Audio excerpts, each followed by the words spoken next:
राधे राधे। आज हम लोग इस वीडियो में Q2 FY26 के मार्को का एचयूएल का और साथ में क्यूपिड का नंबर आ गया है, तो हम लोग पूरा डिटेल एनालिसिस करने वाले हैं कि क्या इनका ग्रोथ रहा।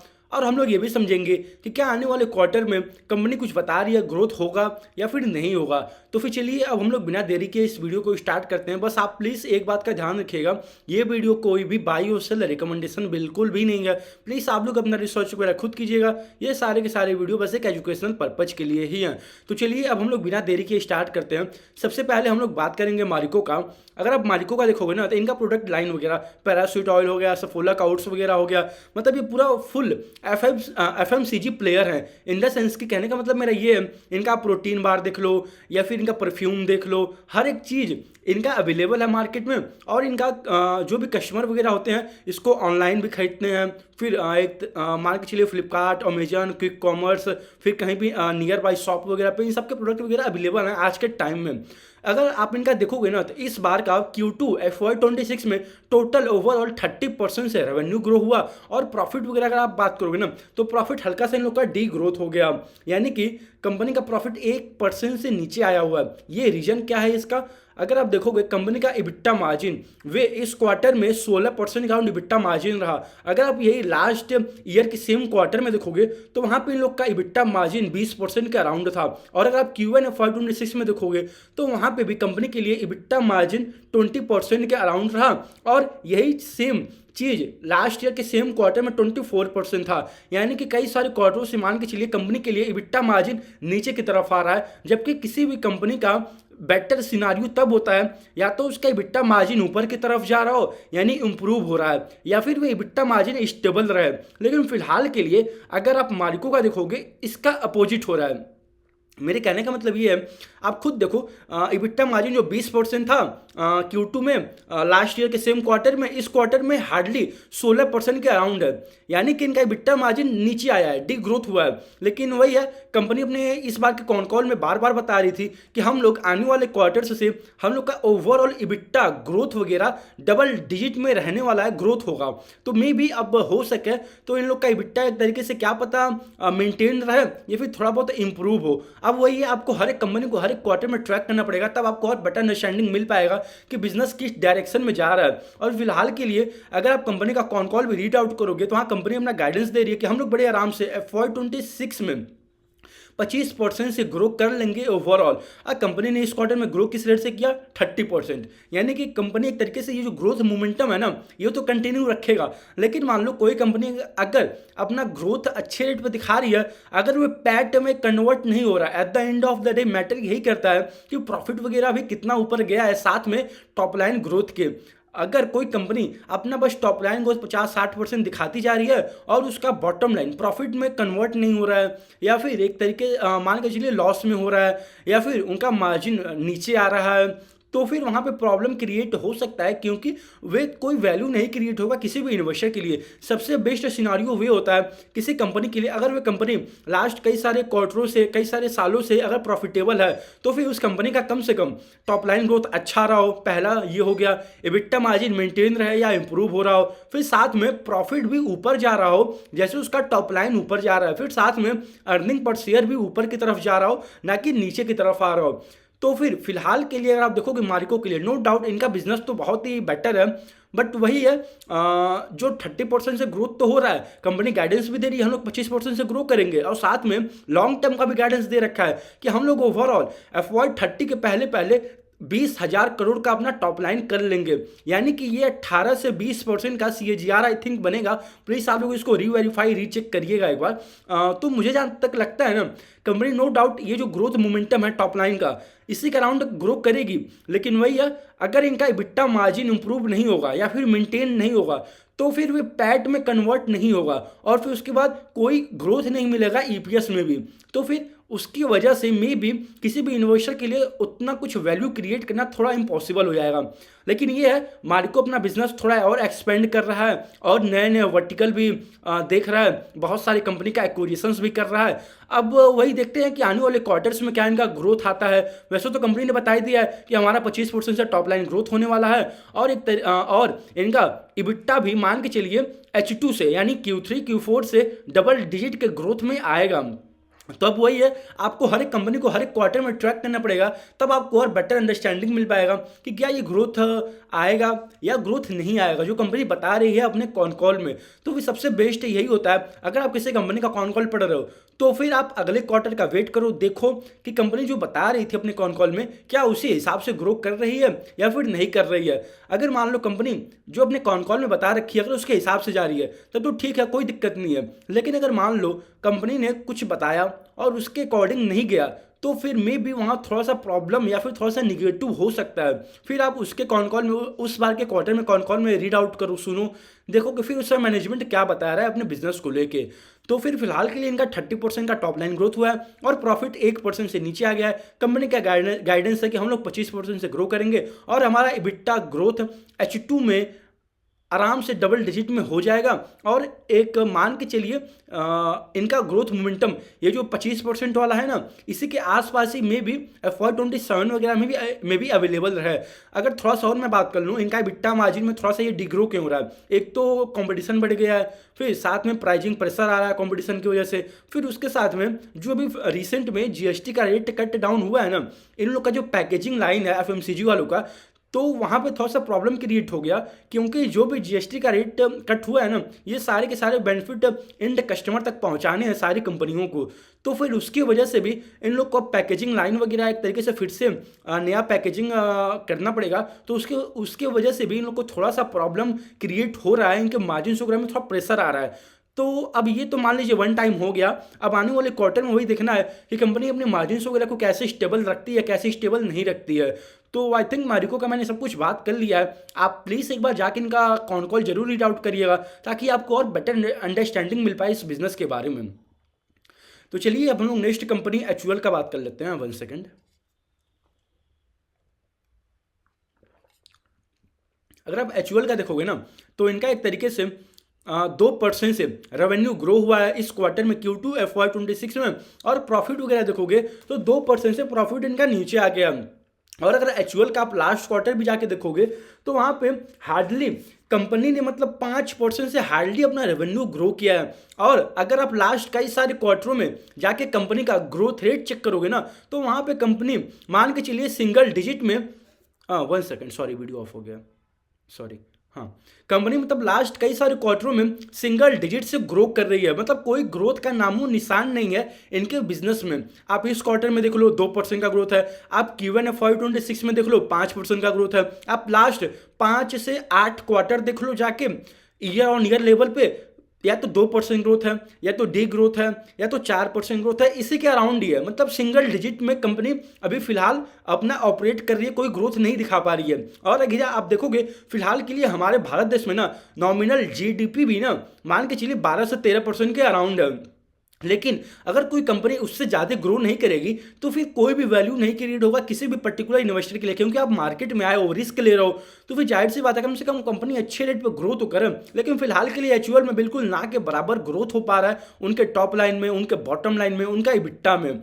तो फिर नो डाउट एचयूएल कंपनी अच्छी है लेकिन ग्रोथ नहीं है, उसके वजह से कोई एक तरीके से वैल्यू नहीं क्रिएट होगा किसी भी पर्टिकुलर इन्वेस्टर के लिए। कम से कम बिजनेस अच्छे रेट से ग्रो करे तब उसके बाद आप उसको स्टडी करो, उसका कॉन कॉल रीड आउट करो कि कंपनी क्या जो ग्रोथ कर रही है उसको कंटिन्यू रखेगी कि नहीं रखेगी।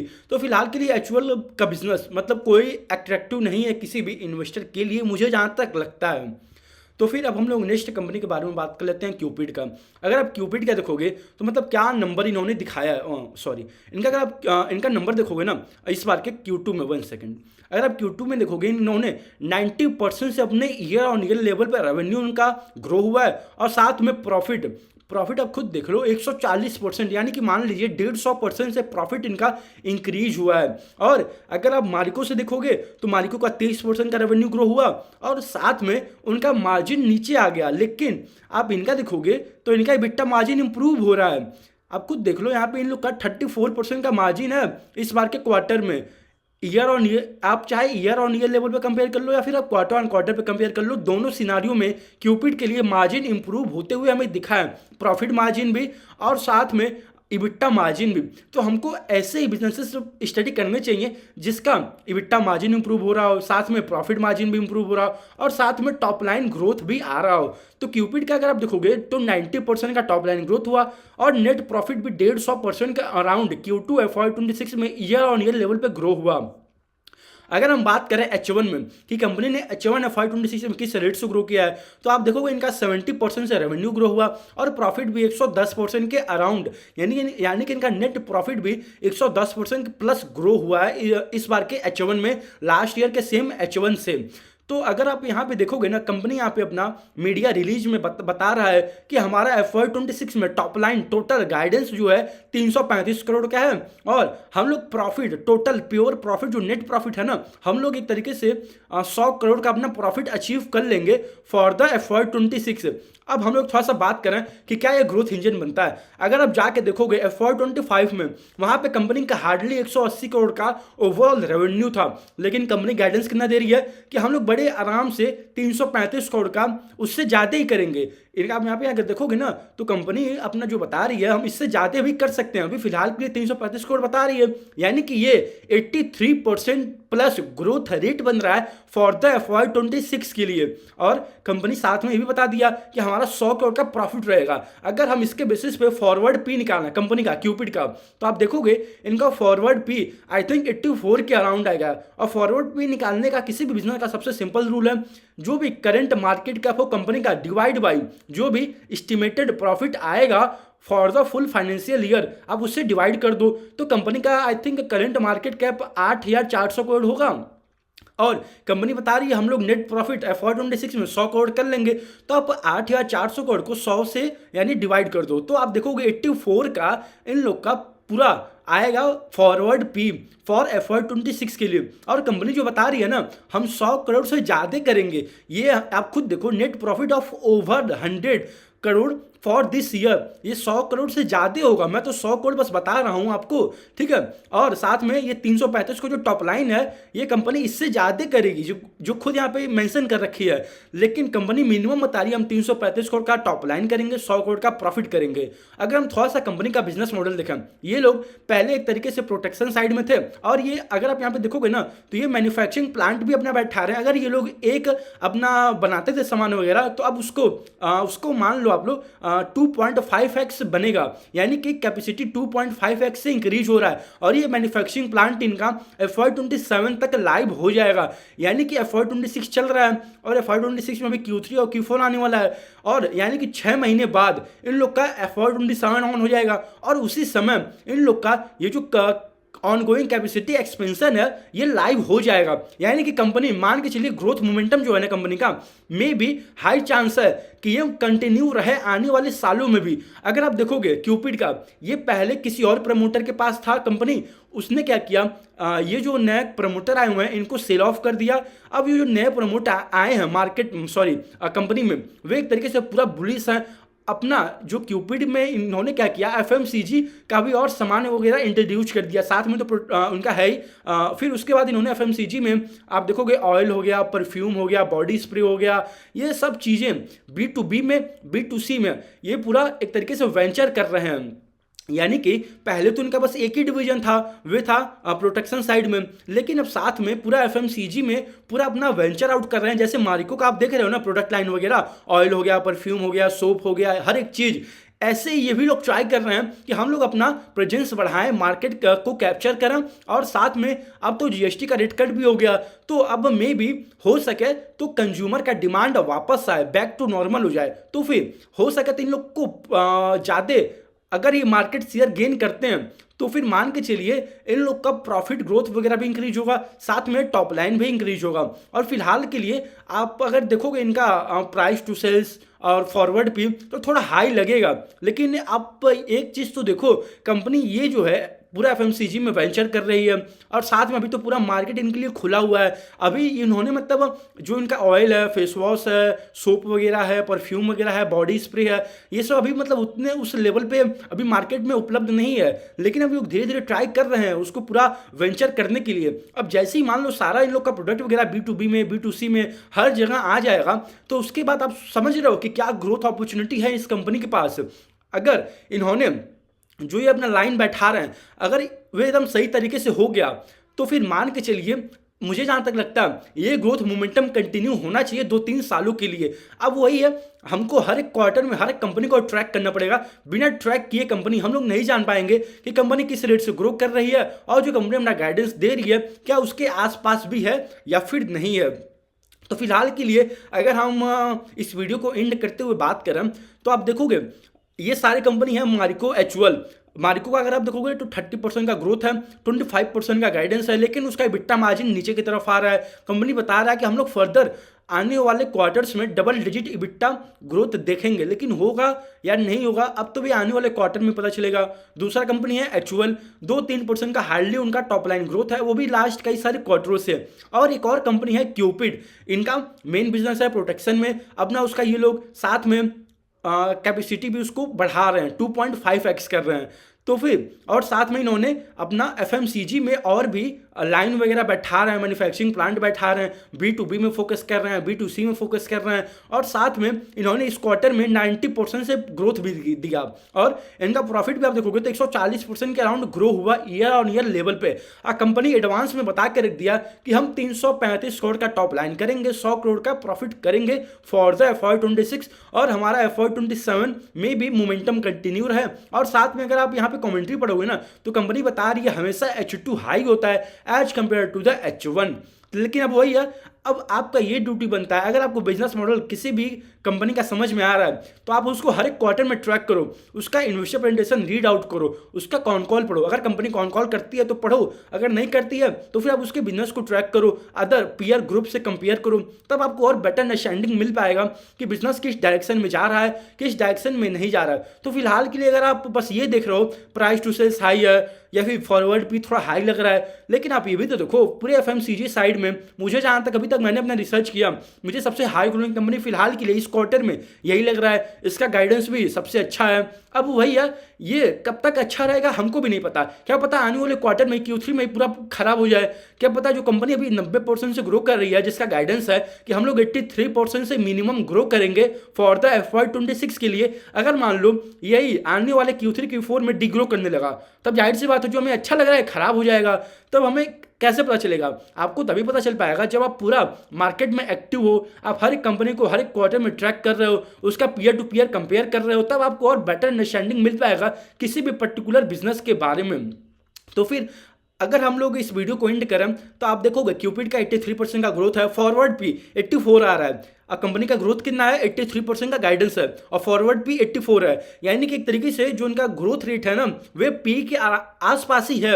ऐसा नहीं कि इनका फॉरवर्ड भी कोई 200 का 300 का आ रहा है, फॉरवर्ड पी भी इन लोग का FY26 के लिए वे 84 का ही आ रहा है। और ये इन्होंने मिनिमम बताया 100 करोड़ का प्रॉफिट होगा, अगर इन्होंने इससे ज़्यादा कर लिया तब ये जो फॉरवर्ड पी अभी फिलहाल के लिए 84 आ रहा है, क्या पता 80 हो जाए, क्या पता 70 हो जाए, क्या पता 75 हो जाए, और क्या पता ये जो 100 करोड़ बताए हैं उसके आसपास भी ना कर पाए प्रॉफिट वगैरह, तब तो ये फॉरवर्ड भी और ज़्यादा मान के जो 84 है वे और ज़्यादा बढ़ जाएगा।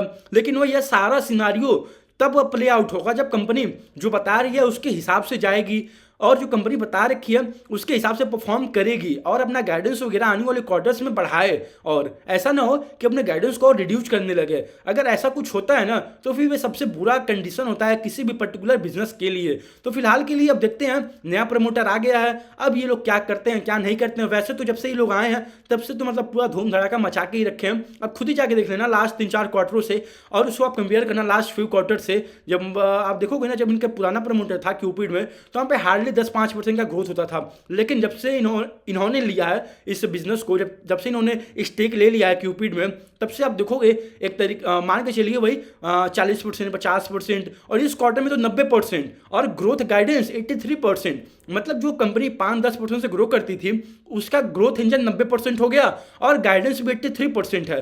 तो अब वही है, आपका ये काम है कि आप हर एक कंपनी को हर एक क्वार्टर में ट्रैक करो, पढ़ो, उसका समझो, तब आपको और बेटर अंडरस्टैंडिंग मिल पाएगा। तो फिर चलिए अब हम लोग इस वीडियो को यहीं तक रखते हैं। प्लीज़ आप लोग एक बात का ध्यान रखिएगा, ये वीडियो कोई भी बाय और सेल रिकमेंडेशन बिल्कुल भी नहीं था। प्लीज़ आप लोग अपना रिसर्च वगैरह खुद कीजिएगा, ये सारे की सारी वीडियो बेसिक एजुकेशनल पर्पज के लिए ही है। राधे राधे।